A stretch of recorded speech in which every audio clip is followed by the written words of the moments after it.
The next. Hello everyone. The autumn update for Car Simulator 2 is just around the corner, and I'd like to tell you about what we've added, changed, refined, and improved. Currently seeing the opening title screen, followed by a short game trailer. Many regular players don't want to waste time watching the trailer and want to start playing quickly. We've heard you and added a button to skip the trailer. Now you can click skip, and the game will start loading immediately. Now, just a little while longer, and we'll be taken to the main menu, where we've also seen some changes. Here, we've added control animation. Now all the buttons move beautifully and dynamically, adding a touch of modernity to the game. So, on to the next change. Go to My Cars. Here, we see a new animation for the control buttons. And now we see a more convenient way to select a car. Now, at the bottom, you have a scrolling menu similar to the one in VIP Car. It also displays the number of your cars and the total number of cars in the game. On the left, as you can see, I have 71 cars purchased. There are currently 120 cars in the game.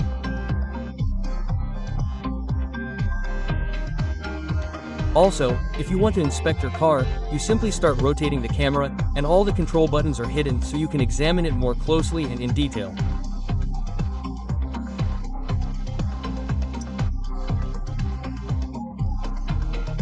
You can also either press the back arrow in the upper left corner, or simply tap your car, and all the controls will return.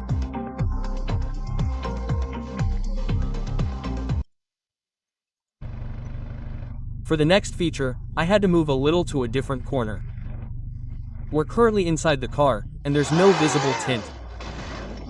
However, if you look closely, the car is tinted bright red all around. Let's go to the paint shop and change that. We now have a new option called Paint Interior.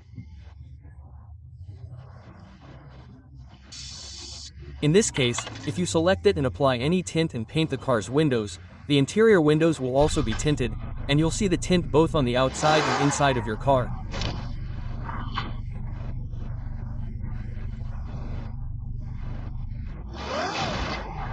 For those who don't need this option, simply uncheck the Paint the Interior option when applying tint to your car, and the interior windows will also be clear, even though the exterior of the car will be tinted.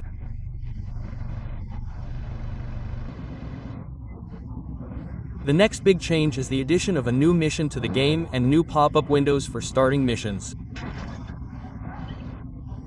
Currently, as we can see, when approaching a mission, a new pop-up window appears with the mission's name and a Start button. In this case, it's the ambulance mission, a new feature in this update. I previously showed a separate video of this mission's walkthrough. And here's what the mission's objectives look like. The new character is a doctor. Clicking Start will launch you into the new mission. In addition to new features, we also worked on fixing some bugs. Now, using the 2003 Nissan GT-R as an example, I'll show you how we fixed a hood element. Previously, the left-hand side stripes weren't displayed correctly. Now we've fixed everything, and you can now apply left-hand side stripes. Well, there's one bug, so to speak, and one annoying detail. If you've previously painted anything on this car, the left-hand side stripes most likely won't display. But now you can do them much better. Everything will work perfectly.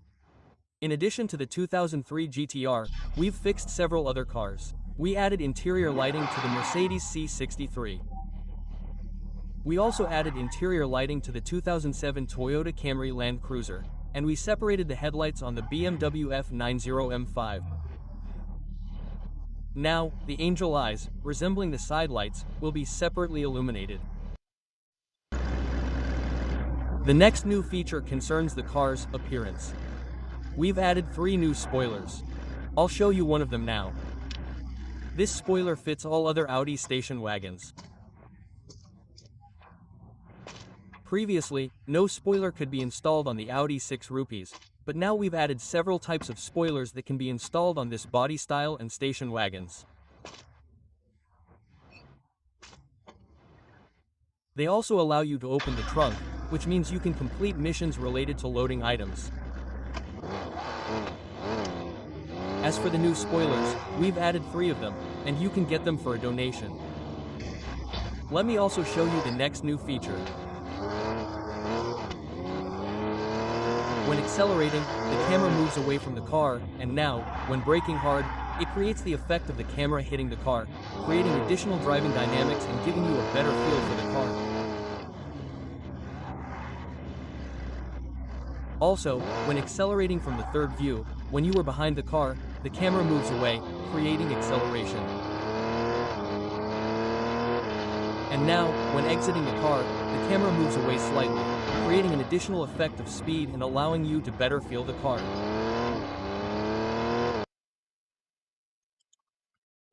The next new feature concerns the game's global map.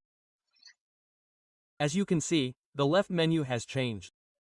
New tabs have been added, such as Races, Work, and City. Since the game is constantly adding missions and new features, and the number of items is growing, navigating them can be a bit confusing. Now we've organized them into sections. For example, city elements are in the City tab. Work-related missions, such as police missions and ambulance missions, will be in the Work tab. And all races, Drek, Drift, and so on, are in the Racing tab. Also, by clicking the green eye, you can immediately hide the elements you don't need on the global map. And one more new feature. Now, if you click on any icon on the global map, its name will appear, for example, in this case, a race or a victory lap, and you can place a marker to plot a route. Let's choose another element. For example, let's choose a gas station. Click on the gas station. You'll get a beautiful screenshot of the gas station location. You can also add a marker. Next, let's select a car dealership. A beautiful screenshot of this dealership is available. Click on the cars, and you'll see all the cars in the dealership. In addition to the car name, its price is also listed. Now, if the price is shown in green, it means you have enough funds and have completed all the missions. You can go and buy this car for your collection. The global map is now much more convenient to use. It's much more attractive and functional. The next change concerns races in the game. We also now see pop-up windows. But let's jump into a race and see what changes there are. Previously, we had those unsightly green circles to indicate where you needed to go. Now, as usual, there are smoke bombs, and in all races, they are located on the sides, and they show you the direction. In the game, it looks much better and more interesting than our green circles, which were, let's say, a slightly unsightly solution. But now, in races, you'll have smoke bombs, and they'll, emit smoke in the color of your selected race. So, each race packet has its own color. And, accordingly, the smoke bombs will also be designated by this color. The graphics in the game will be significantly transformed, and the races themselves will become more dynamic. And now I'm standing in front of a car dealership, and I think many are already beginning to understand what new things we've introduced here. You've been asking a lot about us adding car stats when purchasing. Let me push the car stats back a bit. And we've finally done it. Now, when you approach a car, you'll see its basic stats. Perhaps in the future, we'll add some more elements, for example, like the car's drivetrain, or maybe acceleration to 100 kilometers per hour.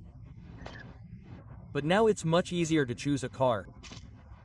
You'll see the car's specifications, which will, impact the ease of use and purchasing. Well, that's far from all the changes.